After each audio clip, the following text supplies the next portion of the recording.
Hi guys, welcome back to my channel. आज मैं आपको एक न्यू चाइनीज ड्रामा एक्सप्लेन करने वाली हूँ जिसका टाइटल है फॉल इन यू। ये एक इंटेंस रोमांटिक ड्रामा है जिसमें हमारी फीमेल लीड शाओयान एक ऑर्फन गर्ल होती है जिसके पेरेंट्स की डेथ के पीछे एक सीक्रेट छुपा होता है। उसका पता लगाने के लिए वो अपने अडॉप्टेड अंकल चिंगयान के साथ रहने लगती है एंड धीरे धीरे चिंगयान से ही प्यार करने लगती है बिकॉज इनके बीच में ब्लड रिलेशन नहीं होता है। लेकिन फिर भी सोसाइटी के लिए इनके रिलेशनशिप एक्सेप्टेबल नहीं होता। उसके बाद क्या होता है वो तो हमें ड्रामा देखने के बाद ही पता चलेगा। तो चलिए बिना देरी के ड्रामा स्टार्ट करते हैं। एपिसोड की शुरुआत में हम गो ग्रुप के चेयरमैन को देखते हैं जो अपने अडॉप्टेड सन यानी कि हमारे मेल लीड चिंगयान के साथ एक फ्यूनरल वाली जगह पर होता है बिकॉज चेयरमैन के रियल सन गुहाई और उसकी वाइफ की एक एक्सीडेंट में डेथ हो जाती है जो जर्मनी में रहते थे। चेयरमैन पूछते हैं तुम्हें अपने भाई की डेथ के बारे में क्या लगता है। चिंगयान कहता है जर्मन पुलिस के अकॉर्डिंग ये एक एक्सीडेंट था, लेकिन फिर भी मैंने आपकी तसल्ली के लिए किसी को इन्वेस्टिगेशन के लिए भेजा है। चेयरमैन कहते हैं मुझे तुम पर पूरा यकीन है, अब तुम्हें मेरी जगह गु ग्रुप की अप्रिसिएशन सेरेमनी अटेंड करने के लिए जाना चाहिए।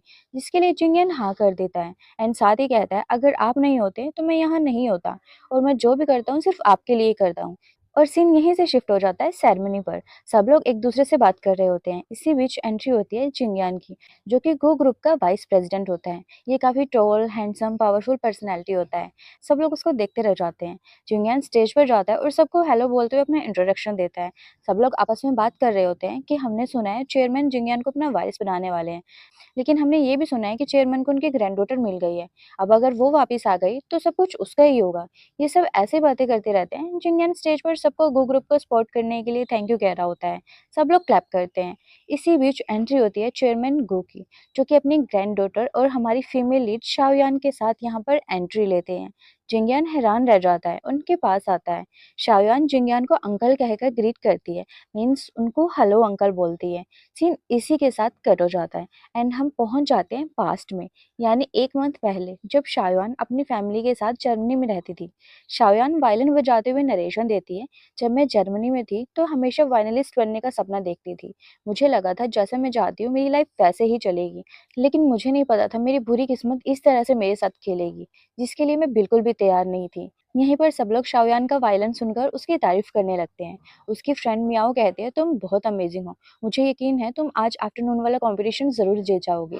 शाओयान उसको थैंक यू बोलती है। इसी बीच शाओयान के पास उसके पेरेंट्स की कॉल आती है जो उसके कंपटीशन के लिए आ रहे होते हैं। उसके डैड उसको बताते हैं हमारी कार में कुछ प्रॉब्लम हो गई है, इसलिए हम शायद थोड़ा लेट हो जाए। ये सुनते ही शाओयान तुरंत यहाँ से निकलती है। जब शाओयान यहाँ से जा रही होती है तभी यहाँ पर हम जिंगयान को भी नोटिस करते हैं, जो कि शायद शाओयान को नोटिस करता है, बट शाओयान उसको नोटिस नहीं करती है।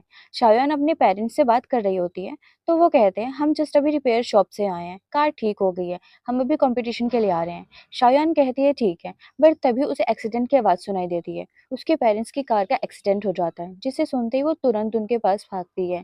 जहाँ वो देखती है उसके पेरेंट्स की कार एक पॉल से टकरा गई होती है। वो चिल्लाती रहती है। तभी उसके डैड कार के अंदर से एक बटन प्रेस करते हैं और उसके पेरेंट्स की कार ब्लास्ट हो जाती है, जिससे शाओयान बेहोश हो जाती है एंड सीन यहीं पर कट हो जाता है। नेक्स्ट सीन में शाओयान अपने घर पर होती है। मियाँ उससे मिलने के लिए आती है तो वो उसको हक करके काफी रोने लगती है।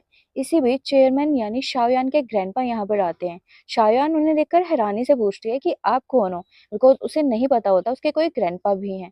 चेयरमैन कहते हैं सॉरी शाओयान, शायद मैंने आने में देर कर दी। सीन यहीं पर कट हो जाता है। हमें दिखाया नहीं जाता कि इन लोगों के बीच में क्या बात होती है। अगले सीन में शाओयान कुछ सामान लेने के लिए आती है जो उसके डैड ने उसके लिए छोड़ा होता है। ये उसे ओपन करती है तो इसमें सिर्फ एक हाउस मॉडल होता है। शाओयान सोच में पड़ जाती है कि डैड ने मेरे लिए ये हाउस मॉडल क्यों छोड़ा है, आखिर इसका मतलब क्या है। ये सब सोचते हुए वो जाने लगती है तो भी उसको फील होता है कि कोई उसको फॉलो कर रहा है। वो टर्न करके देखती है तो अचानक से कोई उस पर अटैक कर देता है, जिससे शाओयान नीचे गिर जाती है और बेहोश होने लगती है। यहीं पर वो एक पर्सन का हाथ नोटिस करती है जिस पर कुछ निशान होते हैं। सीन यहीं से हॉस्पिटल पर शिफ्ट हो जाता है। शाओयान बेड पर लेटी होती है। मियाओ पूछते हैं तुम ठीक हो ना। तो शाओयान अचानक से उठकर अपना बैग चेक करती है और उसे ये चीज काफी अजीब लगती है कि उसके बैग में पैसे एंड कार्ड सब कुछ ऐसे ही पड़े होते हैं। चोरी होता है तो सिर्फ उसके डैड का छोड़ा हुआ वो हाउस मॉडल। देन शाओयान घर पर होती है और अपने डैड की फोटो को देखकर कहती है सॉरी डैड, जो मॉडल आपने मेरे लिए छोड़ा था वो चोरी हो गया, मैं इसे संभाल कर नहीं रख पाई, बट मुझे समझ नहीं आ रहा ये सब कुछ क्यों हो रहा है। ग्रैंडपा भी मुझसे मिलने के लिए आए थे उनके आने के बाद मुझे पता चला हम इतने सालों से यहाँ पर क्यों रह रहे थे।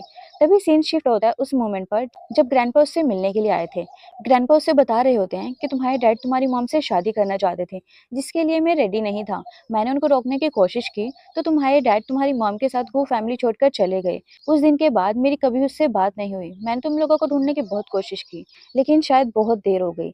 अब जब तुम मुझे मिल गई हो तो तुम मेरे साथ घर चलो। जिसके लिए शाओयान मना कर देती है कि मेरे डैड ने कभी भी मुझे इन सब के बारे में नहीं बताया। इसका मतलब वो नहीं चाहते थे कि मैं गू फैमिली में जाऊं, इसलिए मैं उनके अगेंस्ट नहीं जाऊंगी। जो वो चाहते थे बस वही करूंगी। ग्रैंडपा कुछ नहीं कहते हैं। सिन शाओयान पर आ जाता है। ये काफी इमोशनल होती है और कहती है, ये सब अभी क्यों हो रहा है जब ग्रैंडपा ने आपको ढूंढ लिया था। आखिर वो मॉडल किस बारे में था और किसने चुराया। आप लोगों की डेथ पक्का कोई एक्सीडेंट नहीं थी। ये सब सोचने के बाद वो मियाओ को इन सब के बारे में बताती है और सारी चीजों को जोड़कर सोचती है। उसने बोर्ड पर सारी गू फैमिली की फोटोज लगाई होती है। मियाओ कहती है, तुम्हें लगता है तुम्हारे पेरेंट्स का एक्सीडेंट गू फैमिली से रिलेटेड है। शाओयान कहती है, मेरे पेरेंट्स काफी पीसफुल लाइफ जी रहे थे, उनका कोई एनिमी नहीं था। एक्सीडेंट से पहले वो रिपेयर शॉप गए थे और पुलिस ने बताया कि उनका एक्सीडेंट कार के ब्रेक फेल होने की वजह से हुआ। और रही बात उस मॉडल की, जब मैं बेहोश हुई तो मैंने उस आदमी के हाथ पर कुछ निशान देखे थे जिसने मॉडल चुराया। यहीं पर उसके पास एक लेटर भी होता है जो किसी अननोन पर्सन ने उसको भेजा होता है, जिसमें लिखा था, तुम्हारे पेरेंट्स की डेथ कोई एक्सीडेंट नहीं थी, उनको जिंगयान ने मारा है। मियाओ ये लेटर देखकर पूछते हैं, तुम्हें ये किसने भेजा है। लेकिन शाओयान को इस बारे में कुछ नहीं पता होता। जिसके बाद मियाओ जिंगयान के बारे में इंटरनेट पर सर्च करके यान को दिखाती है। साथ ही बताती है, जिंगयान को तुम्हारे ग्रैंडपा ने अडॉप्ट किया था। वो कॉलेज का टॉप स्टूडेंट हुआ करता था। 7 साल के अंदर वो गू ग्रुप का वाइस प्रेसिडेंट बन गया। शाओयान कहती है, ये सब कुछ देखकर लगता है यही हमारा प्राइम सस्पेक्ट है। मियाओ कहती है, अगर ऐसी बात है फिर तो ये काफी टाइम से तुम्हारे पेरेंट्स के पीछे पड़ा होगा, बिकॉज उनके बाद यही तो गू ग्रुप का वारिस बनता। यहीं से सीन शिफ्ट हो जाता है जिंगयान पर, जो अपने ऑफिस में होता है। एक आदमी उसके पास आता है और जिंगयान के पैरों में पड़कर उसे किसी मिस्टेक के लिए सॉरी कह रहा होता है, पर जिंगयान इसे माफ नहीं करता है। जिससे ये आदमी गुस्सा करने लगता है और उस पर अटैक कर देता है, पर जिंगयान उसे रोक लेता है। ये आदमी उसे कहने लगता है, सबके एम्बिशंस होते हैं, तुमने भी तो वाइस बनने के लिए अपने भाई गुहाई को मारा है। तुम बस चेयरमैन के पाले हुए एक कुत्ते हो और कुछ भी नहीं। अगर उन्हें सब कुछ पता चल गया तो वो तुम्हें छोड़ेंगे नहीं। चिंगियन कहता है, हर कोई एम्बिशंस और डिजायर डिजर्व नहीं करता है। तुमने बोला मैंने अपने भाई को मारा है, आखिर कौन बिलीव करेगा तुम्हारी इस बात पर। सीन फिर से शाओयान पर आ जाता है, जो मियाओ से कहती है, मुझे गू फैमिली जाना होगा और सच का पता लगाने के लिए एविडेंस ढूंढना होगा। मियाओ कहती है, ये काफी डेंजरस है, लेकिन शाओयान फिर भी जाने के लिए कहती है। मियाओ कहती है, अगर तुम वहां चली भी गई तो क्या एविडेंस ढूंढोगी वहां पर। शाओयान कहती है, अगर मुझे वो हाउस मॉडल वहां पर मिल गया तो सच खुद ब खुद सामने आ जाएगा। सीन कट होता है और पहुंच जाता है उसी सेरेमनी सीन पर, जहां शाओयान अपने ग्रैंडपा के साथ आती है और जिंगयान को अंकल कहकर ग्रीट करती है। जिसके बाद चेयरमैन सबके सामने शाओयान को गू ग्रुप की वारिस अनाउंस कर देते हैं। जिंगयान एंड बाकी सब लोग काफी हैरान रह जाते हैं, बट उनको ये एक्सेप्ट करना ही पड़ता है। देन शाओयान अपने ग्रैंडपा के साथ घर पर आती है। जिंगयान भी यहाँ पर होता है और अपने एक आदमी शू से कहता है, बाहर बहुत ठंडा है, तुम डैड को अंदर ले जाओ, मैं लगेज लेकर आता हूँ। तो शू चेयरमैन को अंदर ले जाता है। उनके जाने के बाद शाओयान मन ही मन सोचती है, जिंगयान, मैं सच का पता लगा कर रहूंगी, क्या सच में तुमने मेरे पेरेंट्स को मारा है। साथ ही जिंगयान से पूछती है, हम पहले कहीं मिले हैं क्या। जिंगयान कहता है, तुम्हें ऐसा क्यों लगता है। शाओयान कहती है, शायद तुम मुझे भूल गए हो। जिंगयान कहता है, मुझे बहुत रिग्रेट है कि मैं पहले तुम्हें यहाँ पर नहीं लेकर आया। अगर ले आता तो तुम्हारे पेरेंट्स के साथ शायद ये सब कुछ नहीं होता। शाओयान कुछ भी नहीं कहती है। जिसके बाद जिंगयान उसे अपनी जैकेट पहनाकर कहता है, हमारी सिटी में बहुत ठंड होती है, अगर तुम यहाँ पर रुकने वाली हो तो तुम्हें इसकी जरूरत पड़ेगी। शाओयान कहती है, ऑफ कोर्स, ये मेरा घर है, तो मैं यहाँ पर जरूर रुकने वाली हूँ। इसके बाद ये लोग अंदर आ जाते हैं। शू फिर से यहाँ पर आता है और जिंगयान से कहता है, चेयरमैन स्टडी रूम में आपका वेट कर रहे हैं। एंड शाओयान को उसका रूम दिखाने के लिए अपने साथ ले जाता है। शाओयान जाते हुए पूरे घर को देख रही होती है। शू उसको जिंगयान का रूम दिखाकर कहता है, आप कभी भी उनके रूम में मत जाना, उन्हें पसंद नहीं है कि कोई उन्हें डिस्टर्ब करे। शाओयान कुछ नहीं कहती और अपने रूम में चली जाती है। इधर जिंगयान चेयरमैन से मिलने के लिए आता है। चेयरमैन कहते हैं, क्या बात है, तुम खुश नहीं हो क्या। जिंगयान कहता है, ऐसा कुछ नहीं है, मैं आपके लिए बहुत खुश हूँ कि आपकी ग्रैंड डॉटर शाओयान वापस आ गई है। चेयरमैन कहते हैं, तुम्हारे भाई की कार एक्सीडेंट में डेथ हो गई, उसके बाद इस दुनिया में सिर्फ शाओयान ही एक ऐसी इंसान है जिसके साथ मेरा ब्लड रिलेशन है। इतने सालों से मैं उसके साथ नहीं था, इसलिए मैं अब उन सब चीजों की भरपाई करना चाहता हूँ जो उसे नहीं मिली। ये सुनते जिंगयान को बुरा लगता है और वो पूछता है कि मैं आपके लिए क्या हूँ। सीन शाओयान पर शिफ्ट होता है, जो छुप छुप आकर जिंगयान के रूम में घुस जाती है और वो मॉडल ढूंढने लगती है। इधर चेयरमैन जिंगयान की रिप्लाई में कहते हैं, तुम शाओयान के अंकल और मेरे अडॉप्टेड बेटे हो, जो इतने सालों से मेरे साथ हो। अब जब शाओयान वापिस आ गई है तो तुम्हें उसके साथ रहना होगा। मेरे जाने के बाद तुम्हें ही तो उसका ख्याल रखना होगा और गो फैमिली के बिजनेस में उसकी हेल्प करनी होगी। मेरे अडॉप्टेड बेटे होने के नाते ये तुम्हारी ड्यूटी है। चियान थोड़ा अपसेट होकर ओके बोल देता है एंड यहाँ से चला जाता है। यहाँ शाओयान अभी तक मॉडल ढूंढ रही होती है। तभी उसको यहाँ पर एक लॉकर टाइप कुछ मिलता है जिसकी वो फोटोज क्लिक करने लगती है। अचानक उसको जिंगयान के पैरों की आवाज सुनाई देती है बिकॉज वो अपने रूम की तरफ आ रहा होता है। उससे छुपने के लिए शाओयान उसके वार्डरोब में घुस जाती है। जिंगयान रूम में आता है और मिरर के सामने खड़े होकर चेयरमैन की अडॉप्टेड सन वाली बातों को याद करके मिरर पर पंच कर देता है, जिससे मिरर टूट जाता है। ये सुनकर शाओयान जोर से चिल्लाती है। उसकी आवाज सुनकर जिंगयान अपना वार्डरोब ओपन करता है तो शाओयान यहाँ पर होती है।